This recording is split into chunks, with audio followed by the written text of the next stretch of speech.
A paz do Senhor, queridas. Muito bom estar com vocês novamente. Mergulhar em águas profundas. Isso é para mulher de atitude. Hoje nós vivemos tempos em que a gente gosta que as coisas aconteçam instantaneamente. A gente gosta de ver as coisas se precipitando rapidamente. A gente não tem muita paciência de ficar esperando alguma coisa. E a gente normalmente quer receber. Eu percebo pessoas falando assim, mas eu quero que Deus me abençoe. Eu quero que Deus me restaure. Eu quero que Deus me cure. Eu quero que minha casa seja uma bênção. Eu quero que os meus filhos sejam uma bênção. Eu quero que o meu marido, meu casamento seja uma bênção. Eu quero resolver a minha vida. Todo mundo quer ser abençoado, não quer? Deixa eu ver, quantas aqui querem ser abençoadas? Mas isso exige atitude. Tem coisas que ninguém pode fazer por você. Se eu quero entrar nesse tanque, eu vou ter que me aproximar, tirar os meus sapatos e entrar nesse tanque. Eu não posso ficar, Maria Tereza, eu quero entrar nesse tanque. Eu quero entrar nesse tanque. Eu quero entrar nesse tanque. Entra, uai. Não é assim? Mas normalmente a gente fala, eu quero ser abençoado. Eu quero ser abençoado. Então seja. Mas como?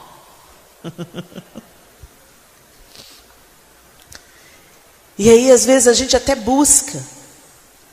A gente busca uma conferência. A gente busca uma mensagem no YouTube. A gente busca ler um bom livro. Mas ninguém vive com comida de domingo. Ninguém vive só de sobremesa. Se você quer ter uma vida saudável, você vai ter que fazer escolhas conscientes para fazer o seu prato. Você vai ter que abandonar algumas coisas. Ah, mas eu gosto tanto, Helena. Também, mas a gente vai ter que abandonar se a gente quer viver mais e viver bem. Não é assim? E isso ninguém pode fazer por você. Atitude para você ter uma vida espiritualmente saudável ou fisicamente saudável, ela parte apenas de você. Eu posso dizer, olha, tem uma dieta saudável, você tem que mudar os seus hábitos, você tem que fazer exercícios, você tem que dizer não para algumas iguarias, e você fala, é mesmo, eu tenho mesmo. Mas a gente nunca faz, a gente sempre adia para segunda-feira. E na vida espiritual é a mesma coisa. A gente quer ser abençoado, mas a gente não tem nenhuma atitude para a gente ser abençoado. E nessa noite eu queria dividir com vocês a história de uma mulher que teve atitude. Abra sua Bíblia comigo, no livro de Marcos, capítulo 5. Você ter uma vida mergulhada, submergida no Senhor, vai depender exclusivamente da sua atitude. O que Deus tinha que fazer, Ele já fez. Ele enviou o seu único Filho, Ele proveu todas as coisas em Jesus. Nós temos livre acesso a Deus, porque fomos reconciliadas com Ele em Jesus Cristo. A cruz providenciou tudo que nós necessitávamos, mas a gente ainda fica na superfície, porque não temos uma atitude. Marcos 5, nós vamos ler a partir do verso 21. E passando Jesus outra vez num barco, para o outro lado, ajuntou-se a ele grande multidão, e ele estava junto do mar. E eis que chegou um dos principais da sinagoga, por nome Jairo, e vendo-o, prostrou-se aos seus pés, e rogava-lhe muito, dizendo, minha filha está moribunda. Rogo-te que venhas e lhe imponhas as mãos para que sare e viva. 24. E foi com ele e seguiu uma grande multidão que o apertava. E certa mulher, que havia 12 anos tinha um fluxo de sangue, e que havia padecido muito, com muitos médicos, e despendido tudo quanto tinha, não aproveitando isso, antes indo a pior. Ouvindo falar de Jesus, veio por detrás, entre a multidão, e tocou na sua veste. Porque dizia: se tão somente tocar nas suas vestes, sararei. E logo se lhe secou a fonte do seu sangue, e sentiu no seu corpo estar já curada daquele mal. E logo Jesus, reconhecendo que a virtude de si mesmo saíra, voltou-se para a multidão e disse: quem tocou nas minhas vestes? E disseram-lhe os seus discípulos: vês que a multidão te aperta e dizes: quem te tocou? E ele olhava em redor para ver a que isso fizera. Então a mulher, que sabia o que lhe tinha acontecido, temendo e tremendo, aproximou-se, prostrou-se diante dele e disse-lhe toda a verdade. E ele lhe disse: filha, a tua fé te salvou. Vai em paz e ser curada deste teu mal. Vamos até aí. Nós já ouvimos essa história uma centena de vezes. Como nós já ouvimos pregações e sabemos da história da mulher de fluxo de sangue. Durante uns 3 anos na minha vida, eu tive uma hemorragia. Os meus ciclos menstruais foram se alongando. E o fluxo se intensificando cada vez mais. Mas eu não linkei que tinha alguma coisa em comum. Eu pensei assim: eu estou envelhecendo. Eu liguei as trompas depois da 4ª gestação. E isso é normal. Algumas mulheres que também tinham passado por ligadura de trompas falaram: depois que eu liguei as trompas, o meu ciclo aumentou. É normal. Então eu não me alarmei com aquilo. E os meus ciclos se estendiam cada vez mais, o espaço entre eles diminuía. E eu comecei a ter dificuldades, porque eu comecei a passar vergonha. Uma vez eu fui gravar um programa de TV, eu estava nos meus dias, no meu ciclo menstrual, protegidinha, tudo bem, tudo certo. E eu me dirigi ao estúdio de gravação, e quando eu sentei na cadeira, eu senti como se a vida estivesse indo. Não foi bonito não, gente. Foi uma mega vergonha. E eu sujei toda a minha roupa, e eu estava com um absorvente interno e um absorvente noturno. Naquele dia eu falei assim: não, tem alguma coisa muito errada. Porque um absorvente interno e um absorvente noturno não segurou. Nunca tinha acontecido aquilo. E aí eu fui ao médico. E a médica falou... Não, e paralelamente a isso, eu comecei a ficar muito fraca. Muito fraca, muito fraca. Eu viajava com a pastora Zenete para fazer os seminários de intercessão. E no final da 2ª ministração eu já estava exausta. E a pastora Zenete, ela é muito intensa, ela gosta muito de trabalhar com ato profético, ela põe a gente para marchar, e eu dirigi o louvor e ministrava a palavra, e ela me pegava para os atos proféticos: marcha aí, Helena, e eu marchando, e no último dia eu estava assim, oh, meu Deus. Aí a Zenete virou para mim e falou assim: o que você tem? Eu: o que eu tenho aqui, Zenete? Não tem a sua pilha não, minha filha. Não é normal, eu sou mais velha que você, Helena. No 2º dia você já está baqueada, isso não é normal não. Tem alguma coisa errada, não? Naquele dia que eu tive aquele sangramento muito intenso, eu linkei aquilo que a Isanete falou. Falei: não é que o negócio deve ter alguma coisa a ver com a outra? Quando eu cheguei no médico, eu estava com uma anemia profunda. A vida realmente estava indo no ciclo menstrual. E quando a médica falou assim: não, Helena, isso não é normal. Há quanto tempo você está sangrando desse jeito? De 2, quase 3 anos. Gente, e era assim. Eu ficava prostrada. Eu não tinha energia para nada. Agora imagina essa mulher. Aí fui no médico, me cuidei, tive que colocar um dispositivo intrauterino. A vida voltou. Foi simples de resolver. Eu fui procrastinando, adiando, pensando que era normal. Eu não linkei a minha fraqueza. Eu pensei que simplesmente eu estava ficando velha. E a Zenete me chamou a atenção. Helena, isso não é normal. Você dorme o tempo inteiro, você tem cansaço o tempo inteiro. Você está pálida, você é branca, mas você está pálida. E aí, peraí, gente, não é que a coisa deve ter a ver mesmo? Quase 3 anos. Essa tinha 12. 12 anos. E ela não estava só fraca, fragilizada na saúde dela. Ela estava arruinada em termos físicos, sociais, financeiros e espirituais. Ela gastou tudo que ela tinha com o médico, sem alcançar sucesso. Ela era socialmente excluída, porque era uma mulher numa condição diferenciada. Naquela cultura, algumas pessoas, por causa das suas condições, ou por causa da sua situação, se tornava formalmente impura, como os leprosos, por exemplo. E segundo o costume judaico, as mulheres eram consideradas impuras durante os dias da sua menstruação.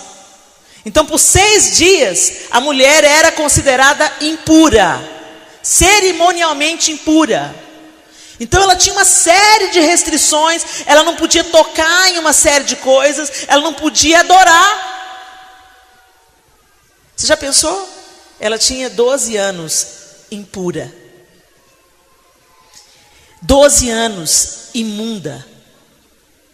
E essa condição, a Bíblia não cita se essa mulher é casada ou não, mas provavelmente, se ela havia sido casada, já tinha ganhado carta de divórcio, porque a condição dela a impedia de gerar, a impedia de ter proximidade do seu marido, porque ela era imunda. Então o marido, nessa condição, podia dar a ela a carta de divórcio. Então essa mulher estava financeiramente arruinada, essa mulher estava solitária, essa mulher estava cerimonialmente imunda, socialmente excluída.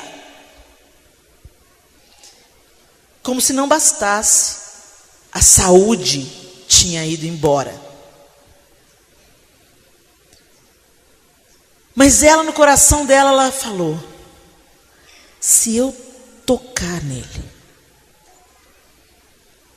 ele não precisa saber quem eu sou, ele não precisa saber do meu caso, é só eu pôr a mão na roupa dele, que eu vou receber o que eu preciso. E Jesus vinha apertado por uma multidão, e quando a imunda toca em Jesus, ele para e fala: quem me tocou?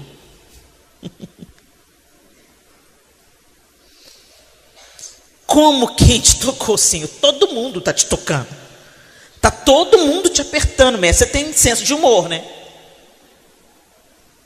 Não, alguém me tocou diferente.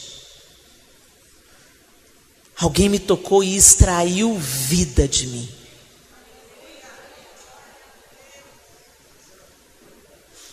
E o texto diz que ele olhava ao redor para encontrar aquela que havia feito isso. E, gente, cá entre nós, ele sabia, não sabia? A Bíblia diz que Jesus conhecia o pensamento dos fariseus, conhecia-lhes e conhecendo-lhes os pensamentos. Então vocês acham que quando ele falou, quem me tocou? Até aí ele podia até não saber, mas na hora que ele correu o olho, ele sabia quem era. E eu fico imaginando que como ela estava na condição que ela estava, socialmente falando, ela não podia nem estar ali. Então ela devia estar ali, ó, paninho na cabeça, cabeça baixa, para ninguém perceber que eu estou aqui nesse meio, porque eu sou imunda, não podia estar tocando em ninguém. Estou aqui me misturando no meio das pessoas. Ninguém precisa me ver, ninguém precisa saber. Eu só preciso me aproximar o suficiente para pôr a mão nele. Uma vez o pastor Márcio fez uma representação na Lagoinha. Ele gostava muito, fazia muito isso com frequência. Ele representava o que ele estava pregando. E ele pegou uma parte, assim como se fosse essa parte da igreja aqui, e falou assim: todo mundo, vocês são a multidão. Todo mundo querendo pôr a mão em Jesus. Vem cá, vem para o púlpito. E o povo da igreja veio, e ele colocou o Gustavo como Jesus, colocou umas pessoas mais perto do Gustavo como os discípulos, e colocou a multidão em volta do Gustavo, como uma multidão que queria tocar Jesus. E ele falou assim: Helena, agora você vem, você é a mulher com fluxo de sangue. Deixa comigo. E aí eu vim na saúde, e todo mundo deixando eu passar.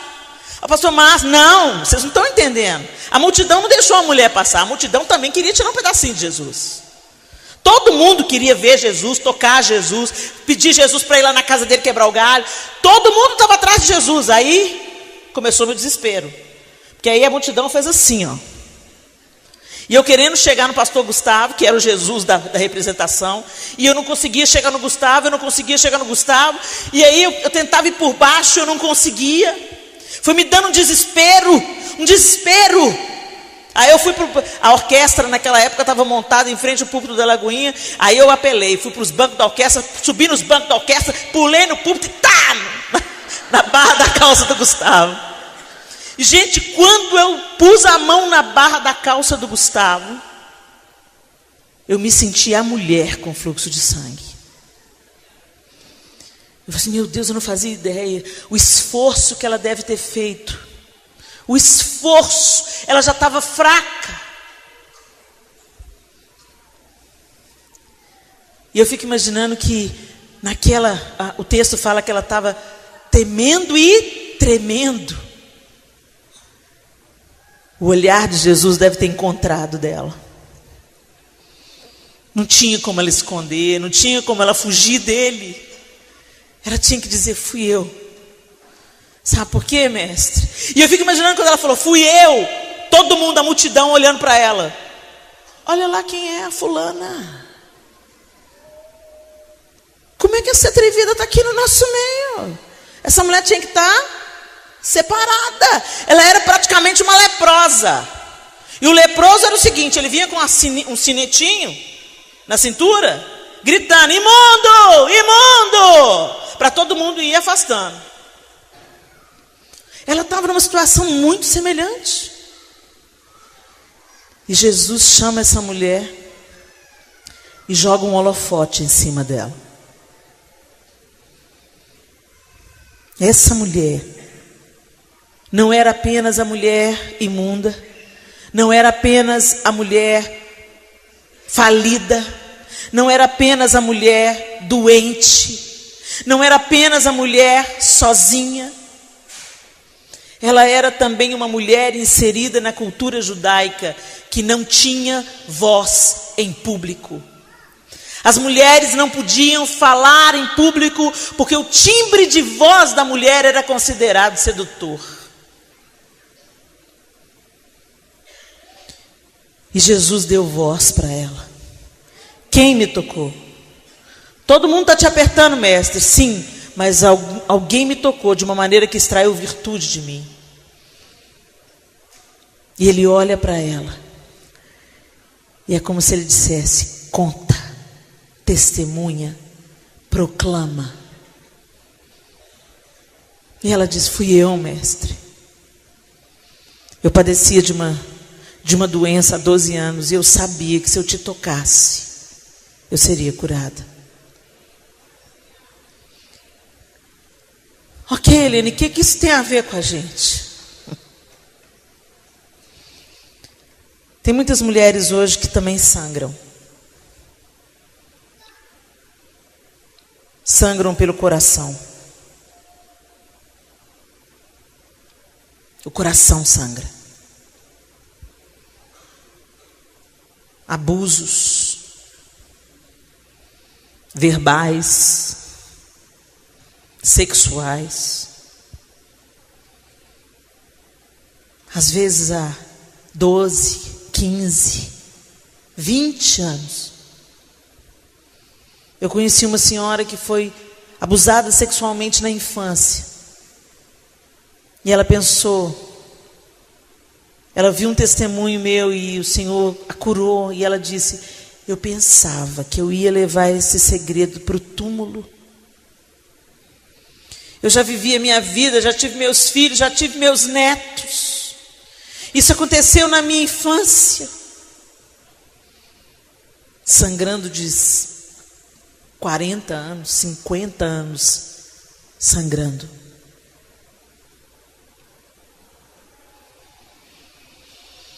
Traições. O casamento que você sonhou.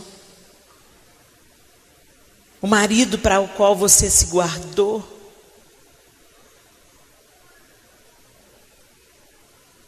Te enganou. Te traiu. Te machucou. O divórcio. O abandono. A viuvez. E o coração sangra.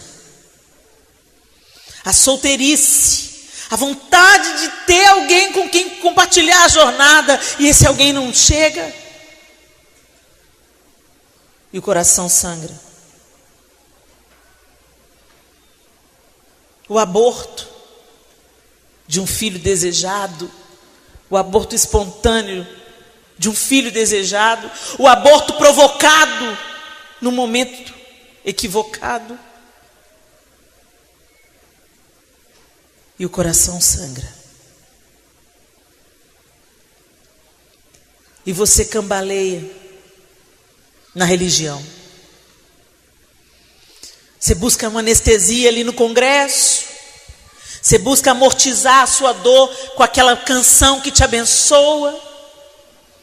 Você busca amenizar o tamanho do seu sangramento, estancar esse sangramento com as mensagens no YouTube. Mas você precisa da cura. Mas para você ter a cura, você vai ter que ter ousadia. Você vai ter que romper a multidão. Você vai ter que crer que Jesus é suficiente. Mas eu creio que Jesus é suficiente. Então por que você não se relaciona com Ele? Você se relaciona com a religião. Você se relaciona com o serviço no reino. Mas você não se relaciona com a pessoa de Jesus. Você está tocando na orla errada. Você está tocando na veste errada. Porque a religião não pode te curar. Você vem na igreja, vem na igreja, vem na igreja, faz tudo bonitinho, mas a dor continua aí. O sangramento continua aí. A vida vai indo, ó. Amargura, falta de perdão, ressentimento, ódio, raiva, ira. E você não aceita o que aconteceu na sua vida.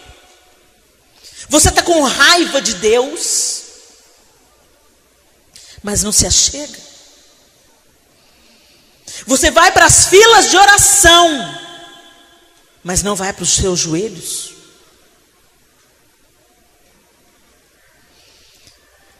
E para você mergulhar,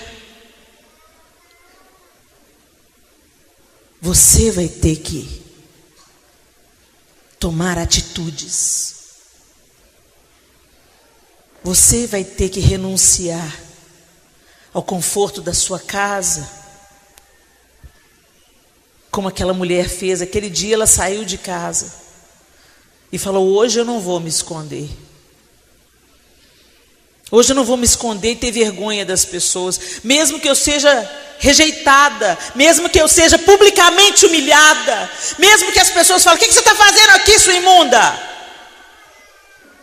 Eu quero tocar nas vestes dele e ninguém vai me impedir. Eu vou. E o curioso é que tanta gente estava tocando em Jesus, mas só ela extraiu vida dele. A igreja está cheia de pessoas que cantam sobre Jesus, que falam sobre Jesus, que que têm camisetas estampadas sobre Jesus. Elas andam com a Bíblia que conta a história de Jesus. Elas trabalham num ministério que serve à expansão do reino de Jesus, mas elas não conhecem Jesus. Nós nunca tivemos uma igreja tão cheia de mundanos, tão cheia de pessoas que não nasceram de novo, tão cheias de pessoas na superfície. E a gente não mergulha, a gente não toca, a gente não absorve vida diretamente da pessoa de Jesus e a gente fica na superfície. Há anos na igreja, sangrando. Anos na igreja, doentes. Anos na igreja, solitárias. Anos na igreja, falidas. Emocionalmente, espiritualmente e financeiramente. A vida não flui. Anos na igreja, morrendo aos poucos. Anos na igreja, maledicentes, invejosas, orgulhosas, ressentidas, amarguradas, doentes.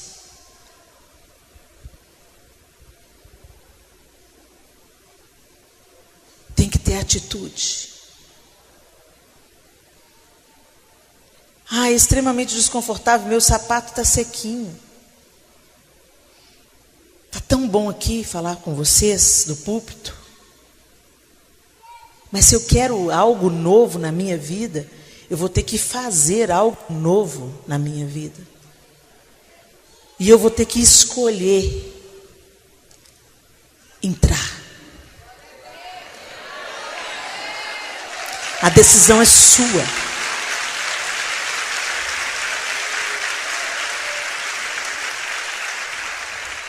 Ninguém pode fazer isso por você. Ninguém pode fazer. Ninguém podia fazer por aquela mulher. Quando eu entrei, o impacto da água é gelado. Mas é gostoso. Meus pés estão inchados. Isso faz bem para eles. Vocês estão sentindo o que eu estou sentindo? Não. Vocês não estão sentindo o que eu estou sentindo. O máximo que pode acontecer é vocês sentirem isso. Só um pouquinho. Mas se você quiser ter uma experiência com Deus, você tem que tomar uma atitude. Você tem que tomar uma decisão. Não dá para viver das gotinhas que os outros, as experiências dos outros jogam na gente. Você pode ser abençoado pela minha vida, você pode ser abençoada pela minha experiência, mas não tem nada que te mantém de pé, a não ser a sua própria experiência e conhecimento de quem Deus é. Ele é, e Ele quer se mostrar para você. Não adianta você querer que eu ponha a mão na sua cabeça, não adianta você querer pegar carona na unção do outro, não adianta. Deus tem algo para você. Ele quer se mostrar para você. Se você chega num lugar com uma mesa posta, um banquete, e você está com muita fome, você vai virar para uma pessoa e falar assim: "Ei, fulano, como é que é o seu nome?" Emily. Ô Emily, olha que mesa de banquete linda. Dá uma provadinha aí e me conta como é que é o gosto. Aí você prova. Helena, que delícia essa carne. Ela está macia, tenra, bem temperada e levemente molhadinha. Eu vou ter uma noção, não vou? Mas eu só vou saber o sabor se eu pegar e comer. Se eu experimentar. Você diante de uma mesa de banquete falaria: e aí, tá bom, Emily? Tá uma delícia, então mastiga e põe aqui na minha boca. Eco! Mas por que a gente faz isso espiritualmente? Por que a gente faz isso com as coisas do Senhor? Por quê? Não vou ler a Bíblia não, eu vou na igreja, o pastor lê a Bíblia, me diz o que ele entendeu, com a revelação que ele teve, e eu vou para casa feliz. Mas Deus quer falar com você de uma maneira particular, única. Mas você tem preguiça. Preguiça de orar, preguiça de ler a Bíblia, preguiça de ousar. Ah, que delícia. Tá bom. Olha que gracinha, ainda enxuga o pé. Meus pés inchados agradecem. E eu tive que me segurar aqui para não sentar nesse negócio. Mas eu fiquei pensando: ah, meu Deus, eu vou dar trabalho para esse povo.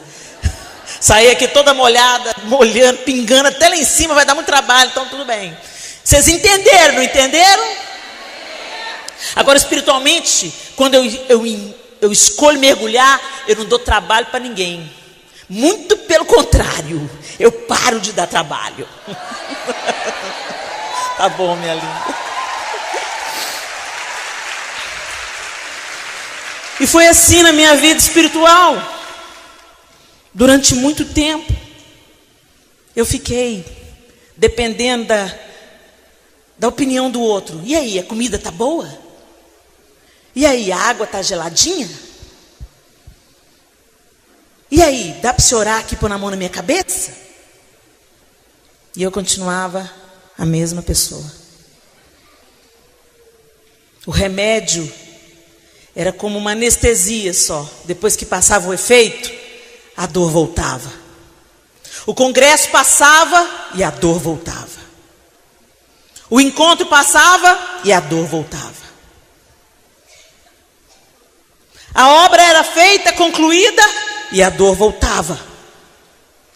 Eu cantava um solo e a dor voltava. O Senhor não quer te dar um paliativo, um analgésico. Ele quer extrair o que te causa dor. Ele quer estancar esse sangramento. A vida já está disponível nele. Você vai ter que se aproximar e tocar e extrair virtude. Feche os seus olhos.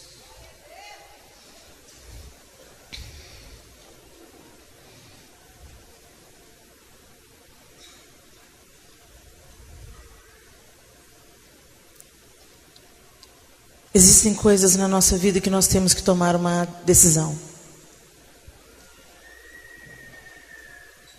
Aquela mulher sabia.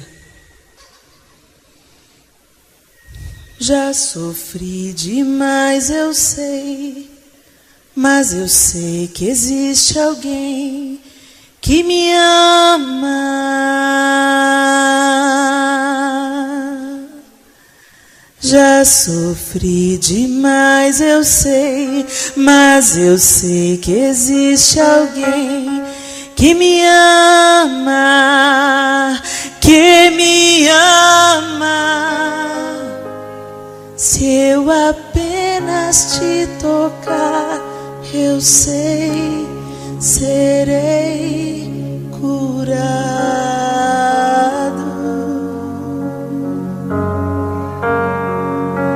Se eu apenas te tocar, eu sei, serei sarado.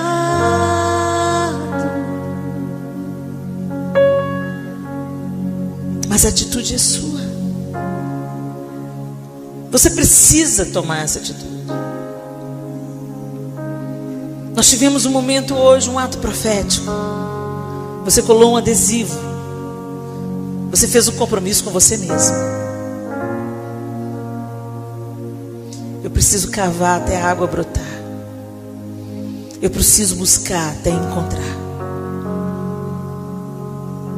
Eu preciso tocar vai extrair virtude dele. A religião não pode te dar a vida que você precisa. Existem pessoas que estão há anos dentro da igreja, trabalham para Deus e sangram. Dê um basta nisso, querida. Está nas suas mãos. Rompa a multidão. Não se importe se eles vão te rejeitar. Não se importe com a opinião dos outros. Nossa, fulana ficou tão radical, hein? Ah, Santa Rona, tá tão crente. Não precisa de tanto. Para que tanto esforço? Para ter vida.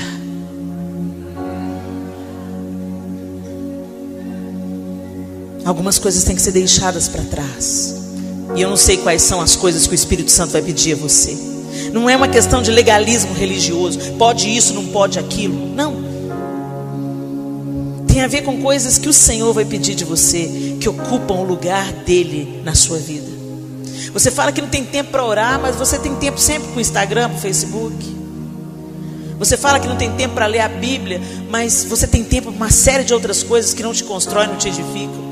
Algumas coisas a gente tem que deixar no altar, mesmo que sejam coisas que a gente goste muito. Aliás, são as principais. As coisas que a gente gosta muito, a gente tem que colocar no altar. É isso que Jesus estava querendo dizer quando ele disse: quem quiser vir após mim, negue-se a si mesmo.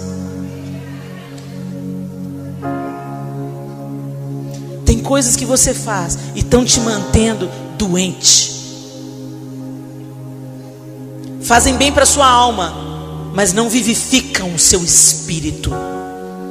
E aí quando vem qualquer tempestade, você mergulha no caos, na depressão, na tristeza, na angústia, na ira. E você quase não tem fôlego para respirar.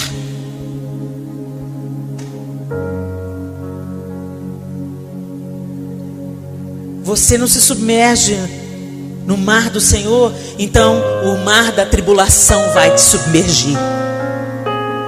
O mar da angústia vai te afogar.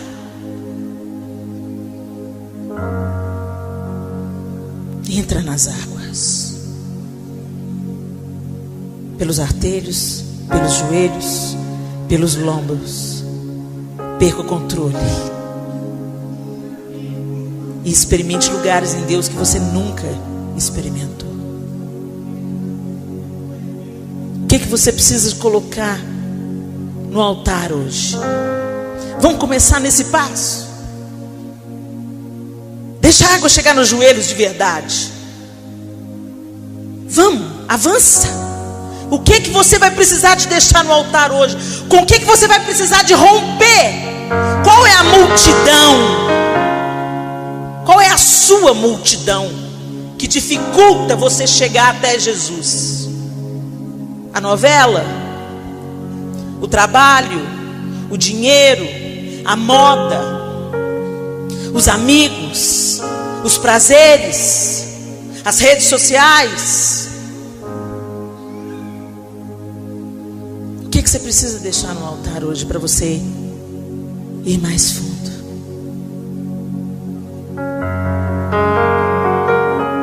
Você sabe?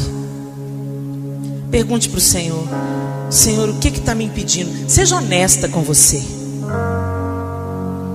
O que está me impedindo de caminhar mais perto do Senhor? O que está me impedindo de extrair vida da sua vida para mim? O que está me impedindo? Quais são as barreiras, Senhor? O que eu coloquei no pedestal do meu coração, no trono do meu coração? A idolatria está matando a igreja evangélica. Como assim, Helena? A idolatria. A gente chama de qualquer outra coisa, a gente muda de nome. A gente fala que é admiração. Mas construímos, fazemos de homens ídolos.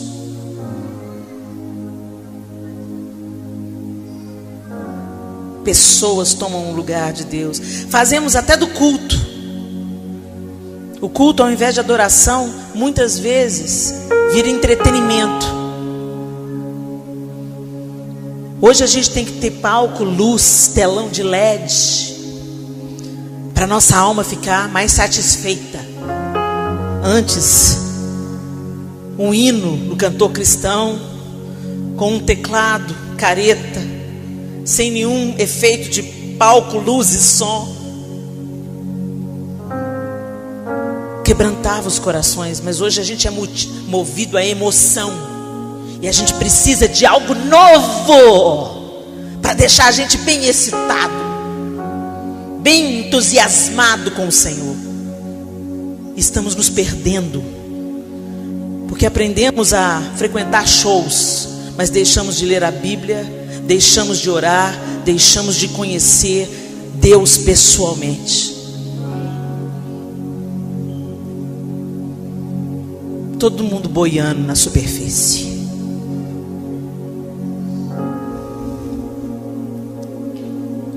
O que está te impedindo? Se você tem alguma coisa para deixar no altar hoje, eu quero te desafiar a ser ousada.